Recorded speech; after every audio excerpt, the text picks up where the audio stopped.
Hi, I'm Stewart Spinks and welcome to episode 166 of my podcast, Beekeeping Short and Sweet. Borage and my Ford Ranger truck. These are the two things keeping me awake at night at the moment. Listen in to find out why.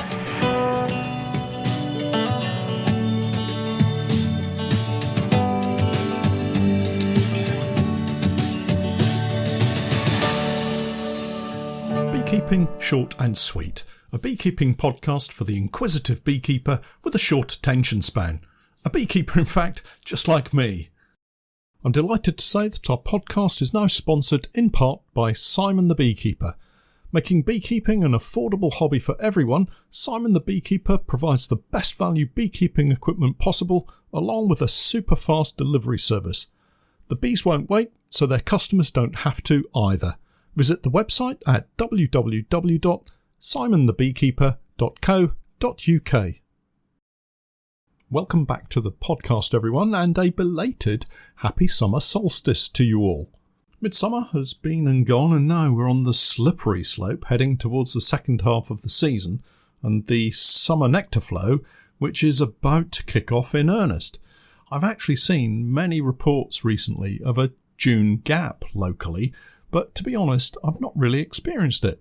Mainly because we have a lot of brambles that are now starting to flower and various other plants such as dog rose which are providing our bees with a few morsels of forage while we wait for the main flow to begin.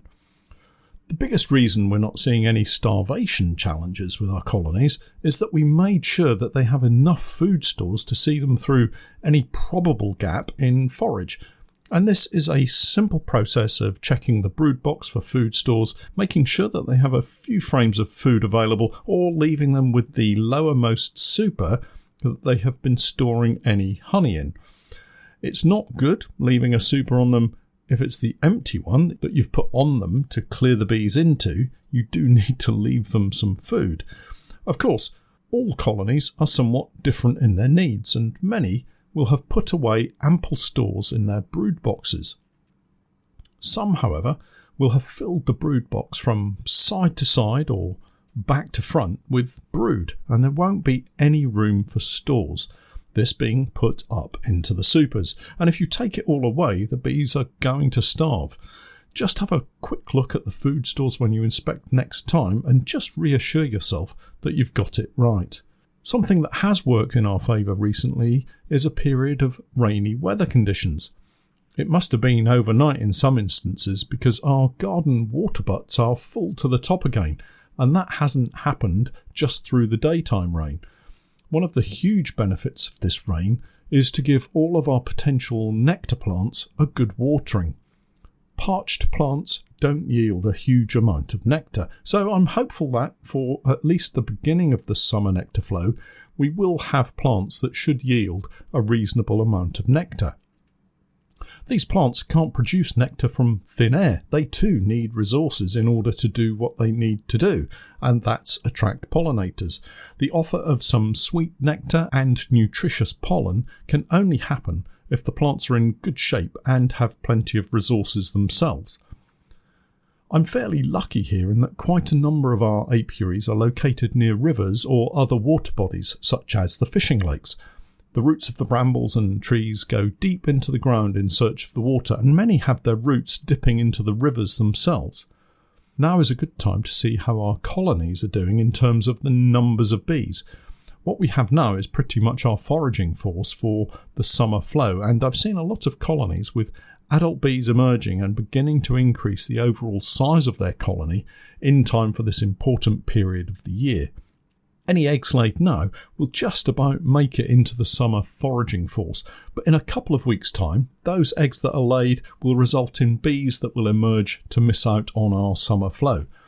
Here in Norfolk, for my bees, the end of July signals the end of that nectar flow, and we then begin the process of setting colonies up for autumn and winter. But let's not dwell on the thought of autumn and winter just yet, though. We still have a great summer of beekeeping to look forward to, and hopefully a fantastic crop of honey to enjoy at the end of all our hard work. My thoughts this week have been taken up predominantly with the summer honey crop, and we've run into a few stiff challenges this week.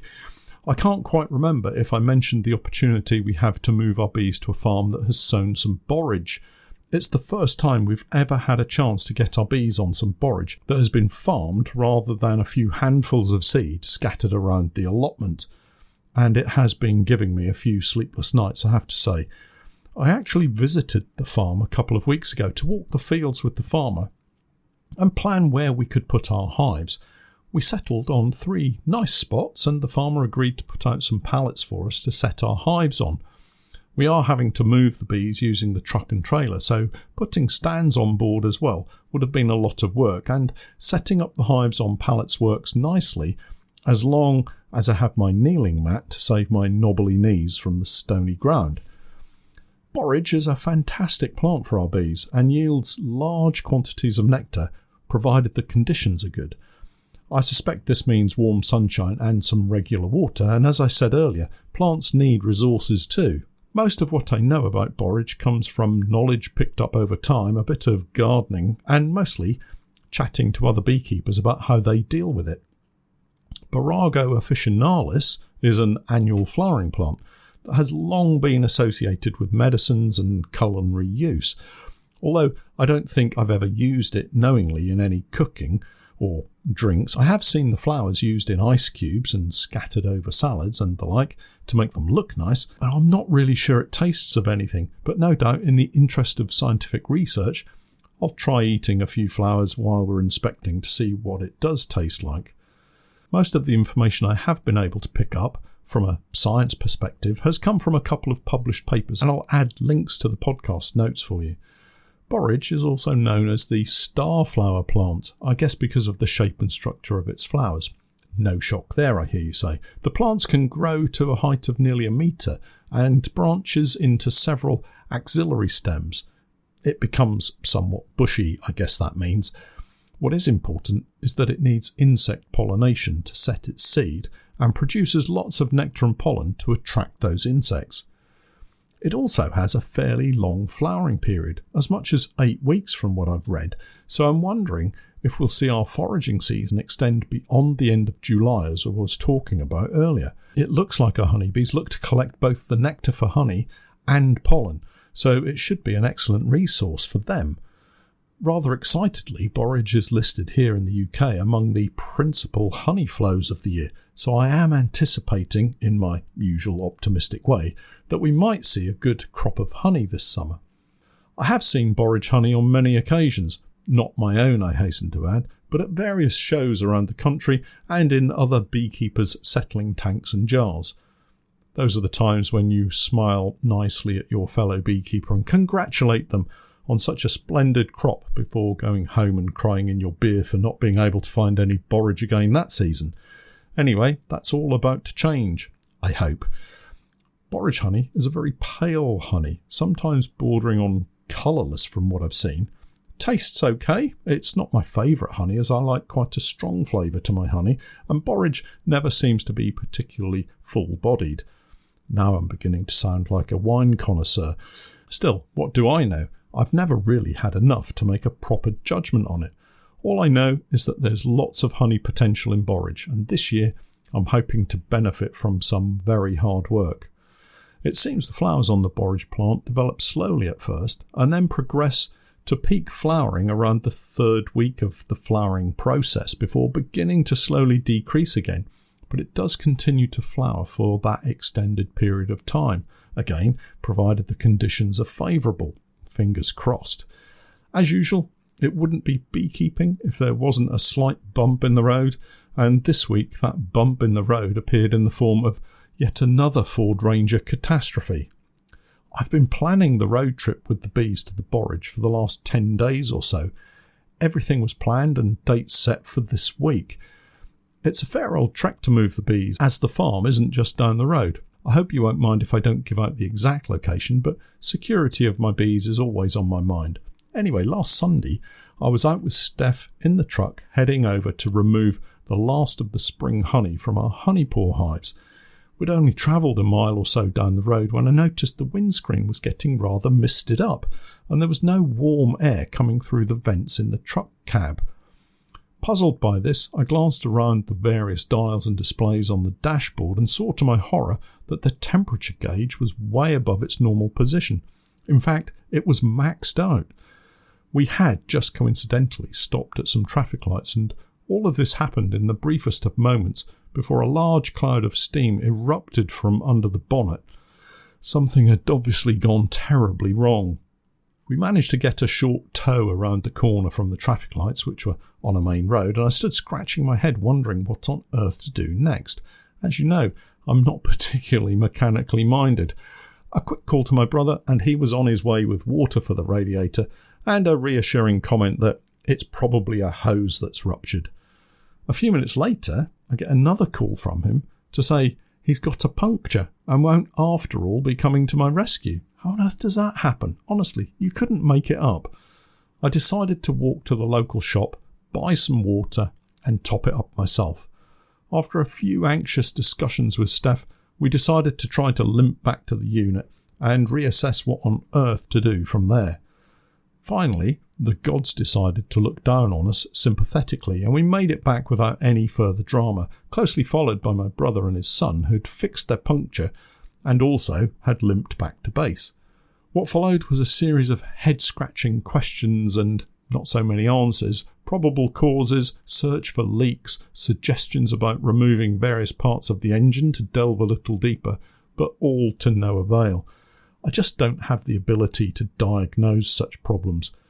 YouTube, on this occasion, was not particularly helpful, and the various forums out there, is it forums or fora? Anyway, the Facebook Ford Rangers owners group and the like all came up with the usual helpful and not so helpful suggestions, including a couple of fairly unkind comments to boot. And that, as I digress, is the reason I set up my beekeeping Facebook group, to stop those stupid, unhelpful comments when all you want is a straight, honest answer to an immediate problem you have. Anyway, back to the problem in hand. The truck, now leaking water from somewhere hidden, sat outside the unit. The honey stayed on the beehives. Thank heavens I wasn't in the process of moving bees to the Borage. I shudder to think what might have been the consequences of not getting them on site and sitting in the hot sun for half a day, blocked up in their hives. Well, anyway, to cut a very long story short, the next day I was able to roll the truck down the hill to the garage. Fortunately, no driving required, and they agreed to take a look at it and report back, but couldn't do it until the next day. The next day, in fact, was supposed to be the first trip to the Borage with the bees, so you can see how close we were to a total disaster. It became apparent fairly quickly this was not a simple broken hose issue. The garage mechanic appeared at the unit door with a notepad and a very long list of numbers, all beginning with a pound sign. He explained that the problem was, in fact, a pinhole split in the oil cooler unit that sits just above the oil filter, tucked on the side of the engine behind the turbo and beneath the vast majority of other engine parts, which are beyond me to name. The only available part is a genuine Ford part, sharp intake of breath. That's obviously going to be expensive. A few gaskets, a huge chunk of labour, and we ended up with a bill of astronomical proportions. My options are pretty limited, really. Carry out the repair or junk the Ranger, and I can't afford to junk the Ranger. I'm told it may be done within the week due to waiting for Ford to send out the parts, and I've spoken to the farmer and he appears to be understanding and will wait for my bees. The spring honey is still on the bees, and that will likely as not have to be cut out now, as it will probably have granulated. And, to be honest, this borage really has to produce a decent crop to pay for the repair. It's funny how much we rely on these mechanical workhorses to help us carry out our daily routine, and we're completely stuck without them. Hopefully, it won't be missing for too long. Something else you don't want to be missing is my latest podcast. A podcast subscription will get you the very latest tips and techniques from me each week as they're released. As things stand, it's going to cost less than a couple of Starbucks coffees. And remember, that's drive-through prices if you can get your truck to drive through the drive-through. Anyway, head over to my Patreon page and sign up to my Podcast Plus tier for the very latest beekeeping chat and an occasional lesson in car mechanics. That's it for this week. I'll catch up with you all again next time, but for now, I'm Stewart Spinks, and that was Beekeeping Short and Sweet.